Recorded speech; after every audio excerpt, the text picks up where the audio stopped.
¿Qué es el bolivarianismo? ¿Y por qué la figura de Simón Bolívar es tan importante en la política venezolana?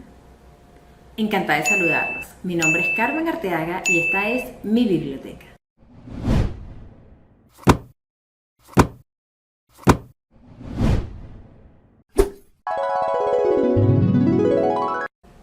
En este video les quiero hablar acerca de 4 libros que a mí me parecen fundamentales para entender por qué la figura de Simón Bolívar parece acaparar prácticamente todos y cada uno de los espacios de nuestra cultura y por qué prácticamente cualquier referencia a algo valioso que se haga en nuestra sociedad pasa por mencionar su nombre. Tanta es la preponderancia de la figura de Simón Bolívar y del imaginario que se desarrolló alrededor de la Guerra de Independencia, que de medio milenio que nosotros tenemos existiendo como sociedad, si se le pregunta a un venezolano sobre una fecha importante en la historia de nuestra nación, es muy probable que su respuesta caiga apenas en este periodo de 20 años que transcurrió entre 1810 y 1830.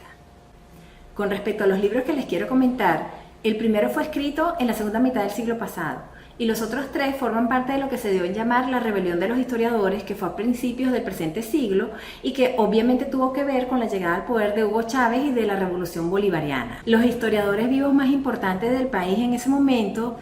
publicaron obras de revisión historiográfica para desvelar cómo se echaba mano de la figura de Simón Bolívar como un recurso para manipular, según ellos, a la sociedad. ¡Aquí estamos, los hijos de Bolívar! Empiezo por el primero. El culto a Bolívar, de Germán Carrera Damas. Él publicó este libro, de acuerdo con la información que tengo acá, por vía de la Universidad Central de Venezuela en el año 1970. Carrera Damas fue el primer autor que manifestó que en lugar de aprender nuestra historia, los venezolanos somos adoctrinados en el culto a Bolívar. La tesis fundamental de Carrera Damas es que el bolivarianismo había pasado de ser de un culto de un pueblo a un culto para un pueblo, es decir, un mecanismo ideológico de las clases políticas de la naciente república para manipular, controlar y dominar al pueblo venezolano. Con una documentación muy sólida y pruebas exhaustivas, este autor nos pasea en este libro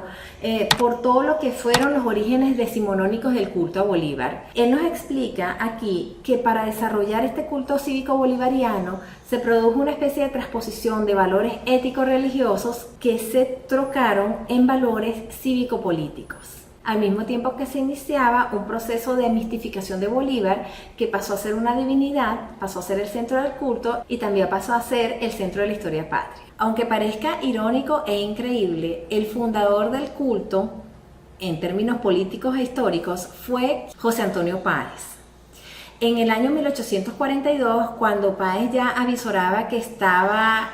como quien dice, con el sol en la espalda en cuanto a su protagonismo en la escena política de la nación, se las ingenió para traer a Venezuela los restos de Simón Bolívar como para aprovechar el aura de legitimidad que esto le pudiera dar y tratar de continuar en el poder. En otras palabras, y de acuerdo con Germán Carrera Damas, el culto a Bolívar fue instaurado por las clases políticas decimonónicas como una necesidad para apuntalar la idea de la naciente república en términos de legitimidad. Pero, aparte de esta necesidad asociada al más estricto cálculo político, también había una urgente necesidad, y esta necesidad espiritual tendría que ver con una urgencia de la sociedad criolla para articular o darle sentido a lo que nosotros podemos entender hoy en día como una disonancia cognoscitiva entre la promesa de gloria y de prosperidad con que se justificó la guerra de emancipación de la madre patria España y la desoladora realidad de la República, que estaba plagada de muerte, de miseria, de corrupción, y en la cual ninguna de las ofertas hechas a las masas se concretó, sino que todo lo contrario, se conformó una clase de reales o de supuestos héroes de esta contienda que rapiñaban a la nación con la excusa de su participación en la Guerra de Independencia. Entonces, para revertir el desaliento generalizado que cundió ante el desastre de proporciones telúricas que significó la Guerra de Independencia para la gente de a pie, se creó el culto a Bolívar como el antídoto perfecto. También hubo una participación muy honesta de sectores artísticos e intelectuales de la sociedad de la época, como por ejemplo Juan Vicente González y Felipe Larrazábal, y ellos también contribuyeron al inicio del culto en términos afectivos y en términos místicos. Atención con algo, Germán Carrera Damas no niega en ningún momento que hubiera una integración ya de la figura de Bolívar con la sociedad. Exactamente su tesis es lo contrario, que existía un culto natural o espontáneo en el pueblo, pero ese aprecio hasta cierto punto ingenuo fue reconfigurado en un aparato ideológico por las élites de la nueva república para apaciguar al pueblo y para despojar a los nuevos poderosos de toda responsabilidad por la ruina de la nación. De esta forma, de acuerdo con Germán Carrera Damas, la clase política gobernante de la época pudo evadir la responsabilidad de generar un proyecto de país consistente y además darle respuestas a una población desesperada. Él va desglosando los aspectos que integraron la conformación del mito bolivariano. En primer lugar, uno de los elementos más importantes fue el contexto de la etapa final de la vida de Simón Bolívar, pero irónicamente no por lo exitoso, sino por todo lo contrario, por el fracaso. Bolívar fracasó estrepitosamente en darle forma a su proyecto político, que era la República de Colombia. Y en el caso de Venezuela, los sectores que apoyaban la fundación de la República Venezolana obraron para que Simón Bolívar no volviera a pisar más nunca el territorio que hoy en día es Venezuela. Pero lo hicieron con una estratagema política y discursiva blindada. Ellos no lo repudiaron abiertamente, sino que en medio del avance ellos plantearon que Simón Bolívar era tan grande, tan extraordinario, tan sobrehumano, que su mera presencia era un obstáculo para que las criaturas limitadas que eran los venezolanos pudieran abocarse a la construcción de las instituciones que necesitaba la nueva república. Entonces, una vez definida esta estrategia, ellos pasaron a la segunda etapa. Esta segunda etapa tenía que ver con la necesidad de domeñar, de poner en cintura a esa masa belicosa y violenta en que se había convertido la sociedad criolla. Entonces se instaló una representación de la guerra de independencia que increíblemente eliminaba la participación del pueblo en ella. Los impulsores del culto elaboraron una operación ideológica en la cual Bolívar fue el protagonista cuasi único y le otorgó la libertad y la igualdad a un pueblo pasivo y holgazán. Por lo tanto, los sufrimientos de ese pueblo en el presente republicano eran resultado de su propia indolencia y en ningún caso de Bolívar, y por extensión tampoco podían ser responsabilidad de los nuevos gobernantes, que eran los lugartenientes o habían sido los lugartenientes de Bolívar en la guerra de independencia. Simón Bolívar se convirtió entonces en lo que Germán Carrera Damas llama un héroe meta, es decir, en la figura que todos los venezolanos debemos tratar de ser, y además tratar de cumplir su sueño inconcluso, lo cual era absolutamente problemático y nos condenaba al fracaso permanente. Porque si Simón Bolívar no había podido cumplir su sueño, siendo él prácticamente un dios omnipotente, mucho menos íbamos a poder lograrlo los venezolanos, que en comparación con él éramos seres tan limitados. Para cuando Germán Carrera Damas escribió este libro, la democracia en Venezuela tenía un poco más de una década de existencia, y él vaticinaba en esa época que si el culto a Bolívar permanecía en el imaginario político de la nación, la democracia no iba a tener larga vida. ¿Por qué? Porque para él las formas del mito atentaban contra las instituciones básicas de la democracia. Entonces habría que evaluar 50 años después de la publicación de su libro si tuvo o no razón Germán Carrera Damas cuando llegó a estas conclusiones. Paso entonces al segundo libro que considero imprescindible, que es El Divino Bolívar de Elías Pino Iturrieta. Su libro fue publicado hace 20 años, es decir, durante el primer gobierno de Hugo Chávez. Y esta referencia es importante porque el autor dice claramente que aspira a encender las alarmas contra el desenfreno a que había llegado el culto a Bolívar y las consecuencias gravísimas que podía tener esto para la sociedad venezolana. Él aclara en primer lugar que este libro no es una batalla ni una guerra contra la figura histórica que fue Simón Bolívar, sino contra, y me permito leerlo, contra los pontífices que se anuncian como sucesores y continuadores del grande hombre mientras martirizan a sus pueblos o los conducen al precipicio. Elías Pino coincide con Germán Carrera Damas en establecer que aunque había una genuina devoción popular por la figura de Simón Bolívar, el iniciador del culto por parte de la élite política fue José Antonio Páez. De acuerdo con Elías Pino, la nueva religión bolivariana que se impuso en la República Venezolana Decimonónica y hasta la actualidad tiene un paralelismo casi como un espejo con el cristianismo, donde Simón Bolívar es el equivalente a Jesucristo, es decir, ese héroe mártir que muere sacrificado por la traición de un Judas. Esta religión bolivariana incluso tiene el pecado original en su imaginario, y este pecado original es nada más y nada menos que el nacimiento mismo de la República de Venezuela. Me explico, como ya les dije, el sueño de Bolívar era la creación de la República de Colombia, que estaría conformada por las actuales Ecuador, Colombia y Venezuela.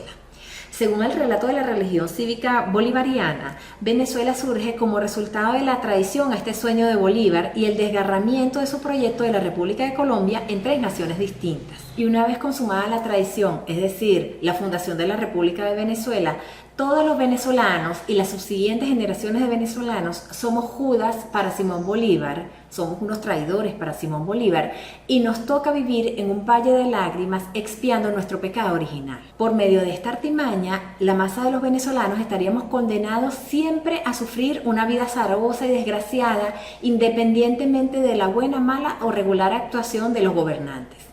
En esta obra, Elías Pino desarrolla muy bien cómo Antonio Guzmán Blanco, el gran caudillo del siglo XIX en Venezuela, le da forma consistente a la religión bolivariana. Pues en el año 1883, cuando se cumplió el primer centenario del nacimiento de Simón Bolívar, él inaugura el Panteón Nacional. Entonces, con la inauguración del Panteón Nacional, él estaba diciendo explícitamente que Simón Bolívar era el dios de los venezolanos, y esa corte de dioses menores serían los héroes de la independencia que acompañaron a Simón Bolívar en la causa republicana. Guzmán Blanco en el siglo XIX usó el mito bolivariano proponiéndose a él mismo como el continuador directo de la gesta de Simón Bolívar, en un esquema discursivo donde Simón Bolívar nos había traído la independencia y la igualdad, y él, Guzmán Blanco, había traído el progreso a la nación. Y entre ellos dos lo que había ocurrido era simplemente tragedia y desolación en el país. Elías Pino destaca también algo que es bien importante. Toda religión necesita un libro sagrado, y en el caso de la fundación del culto bolivariano, este se completó en su máxima expresión en el año 1881, cuando se publicó la obra Venezuela Heroica, escrita por Eduardo Blanco. Venezuela Heroica es la gran épica del mito fundacional venezolano. Entonces podemos decir que hacia finales del siglo XIX ya la religión cívica bolivariana tenía una forma completa, y en los años posteriores los gobernantes a lo largo del siglo XX se encargaron de proyectarse a sí mismos como sucesores directos de Simón Bolívar y de crear un entramado institucional que apuntalaría este culto. Por ejemplo, tenemos toda la narrativa propagandística desarrollada alrededor de la figura de Juan Vicente Gómez, que fue un dictador que mandó en Venezuela durante las 3 primeras décadas del siglo XX. Para Gómez, Bolívar había traído la independencia y él, Juan Vicente Gómez, había traído la paz. La guinda de la torta dentro de este esquema de Juan Vicente Gómez es que él supuestamente habría nacido un 24 de julio y había muerto, al igual que Simón Bolívar, un 17 de diciembre. Aparte de Juan Vicente Gómez, si nosotros revisamos el resto de la historia de los gobernantes durante el siglo XX y particularmente en el siglo XXI con la Revolución Bolivariana y el discurso de Hugo Chávez, nosotros podemos darnos cuenta que se usa prácticamente de forma idéntica este esquema ideado ya desde el siglo XIX, donde Simón Bolívar nos trajo la independencia, luego no sucedió nada favorable para los venezolanos, hasta que llega el líder de turno a ser la reencarnación y quien toma en sus manos la espada de Bolívar para traernos otros beneficios u otra dádiva a los venezolanos que por supuesto no nos merecemos. A nosotros nos tocó retomar las banderas de Bolívar, las banderas desgarradas, nos tocó retomar las banderas mancilladas, la bandera patria, esta que aquí está, banderas mancilladas, desgarradas, pisoteadas durante, casi todo el siglo XIX, después de la epopeya, y durante casi todo el siglo XX. Nos tocó a nosotros, pues, terminando el siglo XX y comenzando el XXI, comenzó aquí una nueva era. La conclusión de Elías Pino es que el culto bolivariano ha sobredimensionado tanto el periodo de la Guerra de Independencia y la figura de Simón Bolívar, junto con el resto de los libertadores de la época, que nos impide apreciar otros eventos y otros personajes que son importantes y que fueron básicos para la conformación de nuestra sociedad. Por lo tanto, Elías Pino, por contrapartida, propone una especie de politeísmo cívico que, junto con la columna fundacional que es el Libertador, se permita que se generen o que se construyan o que se levanten otras columnas que refuerzan la identidad de nosotros los venezolanos. Y con esto pasamos al tercer libro que yo considero esencial para entender el imaginario cultural y político de los venezolanos. Y esta obra es La épica del desencanto de Tomás Estraga. Esta obra fue publicada en el año 2009 y narra con una pluma deliciosa de leer por lo demás cuál fue la necesidad de crear una épica como la envuelta en la religión cívica bolivariana para reconciliar a una sociedad profundamente herida con una nueva realidad política que además era completamente irreversible, como era la figura de la República. Él explica cómo la profesionalización del oficio de historiador permitió las revisiones historiográficas que daban luces sobre un grave distanciamiento entre la verdad de los hechos ocurridos y el relato consagrado en la historia patria. Igualmente, Tomás Estraga nos hace un recorrido por el devenir del bolivarianismo desde el siglo XIX hasta la actualidad y cómo increíblemente esta ideología o este culto cívico pasó de ser un estandarte ideológico de la derecha que lo tomaba como un antídoto contra el comunismo y las ideologías de izquierda de principios del siglo XX a ser apropiado o mejor dicho prácticamente secuestrado desde la segunda mitad del siglo XX por los proyectos revolucionarios de izquierda que han azotado a nuestro país hasta la actualidad. Tomás Estraga también plantea algo que es bien importante. Los imaginarios, además de un relato, necesitan símbolos y representaciones visuales, y la versión gráfica de Eduardo Blanco vino a ser el pintor Tito Salas. Gracias a Tito Salas, los venezolanos nos pudimos imaginar tanto a Simón Bolívar como a la Guerra de Independencia. Tito Salas fue el autor de la decoración pictórica de la Casa Natal del Libertador, que es el museo que está consagrado a la vida y obra de Simón Bolívar, y también fue el autor de la decoración del Panteón Nacional. Finalmente, en la tercera parte del libro, Tomás Estraga nos ilustra cómo ya desde el siglo XX se crea desde el Estado, pero también desde la Iglesia Católica Criolla, toda una tradición que vinculaba las instituciones del presente con las del pasado bolivariano. El ejemplo cumbre sería el mismo ejército venezolano, que por obra de la parafernalia ideológica fue representado como la continuación ininterrumpida del ejército bolivariano, cuando en realidad fue creación de los gobiernos de Juan Vicente Gómez y Eliezer López Contreras en el siglo XX. Y con esto pasamos al cuarto y último libro que les quiero comentar hoy, que es del fallecido escritor e historiador Manuel Caballero, y que sin ningún cortapisas él lo tituló ¿Por qué no soy bolivariano? Una reflexión antipatriótica. La razón de este rechazo es que para Manuel Caballero el culto a Bolívar entrañaba una forma de nacionalismo y él opinaba que en el fondo de todo discurso que enarbolaba alguna forma de nacionalismo se escondían los vicios de la xenofobia y de la discriminación. En lo que toca directamente al bolivarianismo y a Venezuela, Manuel Caballero consideraba que el bolivarianismo era pernicioso porque reducía los 500 años de historia de nuestra nación al limitado espacio de 20 años de vida pública de Bolívar, promoviendo entonces el desconocimiento de nuestros orígenes y de nuestro devenir.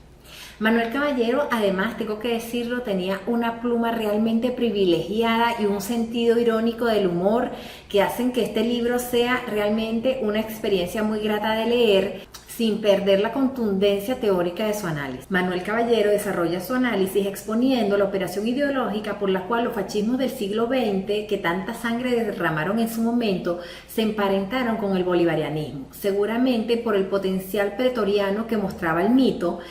y termina advirtiendo la paradoja de que un siglo después haya sido tomado por lo que Caballero llamaba un movimiento fascista criollo. Se refería a la revolución bolivariana,